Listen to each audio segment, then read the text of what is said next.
judge's warning comes after prosecuting attorney Patty Yeeks once again said the three accused Tacoma police officers treated Ellis like an animal. Fox 13 News reporter A.J. Janavel tells us why her choice of words could undo the entire trial. Did I not say to you, you're on the boundary. Don't push it any farther. I understand that. I didn't think I was even pushing the boundary. I evidently, but that I guess is how obtuse you are, and you're not listening to what I'm telling you. No, I am listening to what you had to say. Then why did you ignore it? On Tuesday, Judge Bryan Chushcoff warned prosecuting attorney Patty Yeeks she went too far by describing police treatment of Manny Ellis like an animal and less than human. On Wednesday, she did it again in the last words of her rebuttal. If only he had been granted the dignity of being human and being responded to. Chushcoff using harsh imagery to describe the picture he says Yeeks' choice of words created. Less than human. It invokes all the stereotypes of Nazi Germany. And what does that do in terms of stirring people's emotions? Chushcoff saying not only is the decision to use this sort of language inappropriate, but the evidence doesn't even back up the statement. If the same kind of attitude, the same kind of approach was being done, and this was an African-American defendant, I would dismiss this case for prosecutorial misconduct. That's where you are. And yeah, you're putting me in a bad position.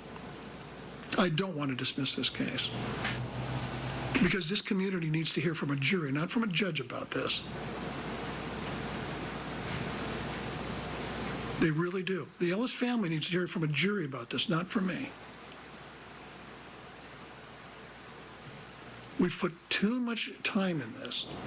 We have too much emotion in this. There's too much money in this. There's too many people's lives at stake to be cavalier about the rules. Reporting in Tacoma, A.J. Janavel, Fox 13 News.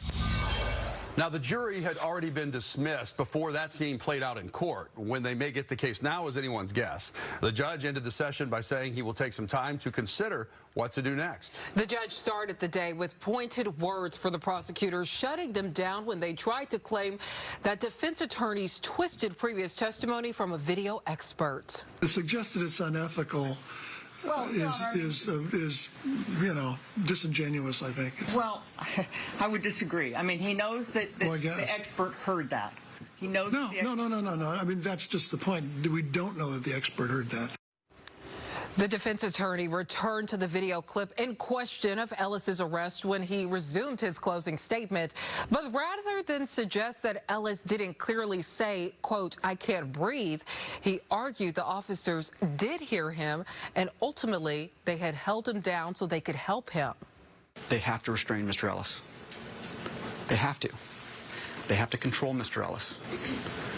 And they have to make it safe in order to seek aid. So if Mr. Ellis said, "I can't breathe" 100 times and my client heard it 100 times, doesn't make it criminal because he can't do anything until he's restrained to get aid there.